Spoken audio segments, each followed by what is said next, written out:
शांति अपने बच्चे को दूध पिलाते हुए अपने आप को संपूर्ण मान रही थी। उसे एहसास हो रहा था कि जैसे वह आज पूर्ण औरत हो गई।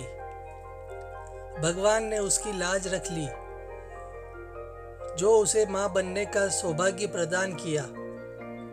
नहीं तो उसका शराबी आदमी सुरेश और उसकी सास जमकू और पूरे गांव वालों ने तो उसको बांझ कहने में कोई कसर नहीं छोड़ी थी। जीते जी ही उसको मार डाला था।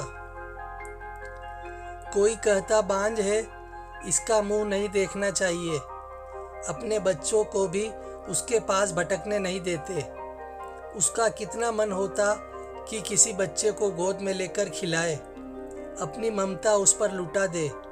दिन रात उस बच्चे की परवरिश में अपने आप को झोंक देना चाहती थी वो, लेकिन अफसोस उसको वो सुख नहीं मिला। सब कहते सिर्फ नाम की शांति है, वैसे तो अपशकुनी है। जो इसका मुंह देख ले उसे दिन भर रोटी नसीब ना हो और न जाने क्या क्या कहकर उसे बार बार जलील किया जाता। इज्जत और सम्मान तो उसके नसीब में नहीं था। किसी को कह भी क्या सकती थी, जब अपने घर वालों ने ही उसकी कदर नहीं की, बस शादी कर दी उसकी जैसे कोई बोझ हो। किसी की मेहंदी हो, गोद भराई हो या कोई भी शुभ कार्य हो, कोई उसे शामिल नहीं करता। वो मन ही मन अपनी किस्मत को कोसती, भगवान को उल्हाना देती। किसी से कह भी नहीं सकती थी अपने दिल का दर्द। दोष उसमें नहीं, तभी उसका शराबी पति सुरेश आकर उसकी गोद से बच्चे को छीनने की कोशिश करता है। कब तक इस पिल्ले को दूध पिलाती रहेगी कलमुही? चल उठकर मेरे लिए खाना परोस। तभी पीछे से उसकी जालिम सास भी आकर उसे ही उल्टा सीधा कहना शुरू कर देती है। कहती है, कुल लक्षणी किसका पाप लेकर बैठी है? कहाँ मुंह काला किया बता, ये मेरा पोता नहीं हो सकता। शांति पास पड़ी सब्जी काटने की दराती को उठा लेती है और कहती है, खबरदार, जो मेरे बच्चे को हाथ लगाने की भी कोशिश की, काट कर रख दूंगी। अब मुझे पहले वाली शांति मत समझना, जो तुम्हारा सब अत्याचार चुपचाप सहन कर लूंगी। क्यों रे सुरेश, तू बता, तुझे अपनी मर्दानगी पर जरा भी विश्वास नहीं है कि तू औलाद पैदा कर सकता है? और तू इस पापी का साथ देने वाली माँ, तू जानती थी ना कि तेरा बेटा कभी बाप नहीं बन सकता, तब भी तू सच छुपा कर पूरी दुनिया के सामने मुझे ताना देती।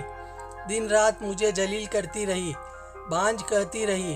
तेरा बेटा शराब पीकर मारता मुझे, तब भी तेरे भीतर औरत के लिए दर्द पैदा ना होता। अरे मैं तो जिंदगी भर बिन औलाद रह जाती, यदि जरा भी तुम दोनों का प्यार मुझे मिलता।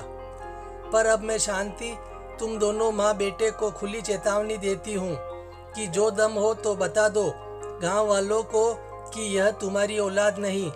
जहाँ मैंने दुनिया की इतनी सुनी और सुन लूँगी, पर तेरी झूठी मर्दानगी का पर्दा सबके सामने उठा के रहूँगी। जा, हिम्मत है तो बता दे सबको कि क्या है सच। मैं भी देखूँ जिस दोस्त को मैं इतने सालों तक सुनती रही, तू कैसे जिंदा रहता है उसे सुनकर। किसी औरत को बांझ कहना कितना आसान होता है तुम मर्दों के लिए। उस औरत की आत्मा तक छलनी कर देते हो तुम बार बार यह शब्द कहकर। पर जब बात तुम्हारे ऊपर आती है तो क्यों तुम मर्दों की नाक कट जाती है इस बात को स्वीकार करने में कि तुम बाप नहीं बन सकते। औरत तो सिर्फ उस बीज को पालती पोसती है, औरत तो धरती माँ होती है। पर तुम मर्द और ये समाज कहाँ समझ पाएगा एक माँ का दर्द, उसकी पीड़ा। और मैं तो तेरे वंश की खातिर बच्चा गोद लेने को भी तैयार थी, पर तुम माँ बेटे को इसमें भी अपनी शान में बट्टा लगता दिखाई दिया। फिर मजबूरन मुझे उस डॉक्टर साहिबा की बात माननी पड़ी, जिसमें एक डॉक्टरी तरीके से उन्होंने बिना किसी संबंध के मुझे माँ बनने का तरीका बताया। मेरे ईश्वर ने ये बहुत अच्छा किया, मेरी सारी प्रार्थनाएं सुन ली, जो मेरे ऊपर लगा बांझ का कलंक हटा दिया। आज शांति हारी हुई थकी सी बेजान औरत नहीं थी, उसमें आक्रोश था, समाज से टक्कर लेने की हिम्मत थी। उसने कहा, अब तुम माँ बेटे जिंदगी भर पीना ये कड़वा घूंट, पर मैं अपने जिगर के टुकड़े को कुछ होने ना दूंगी। चाहे हिम्मत हो तो आजमा कर देख लेना तुम दोनों। कहकर शांति अपने बच्चे को लेकर माताजी के मंदिर की ओर गाती हुई चल दी। यशोदा का नंद लाला जग का उजाला है, मेरे लाल से तो मेरा जग चिलमिला।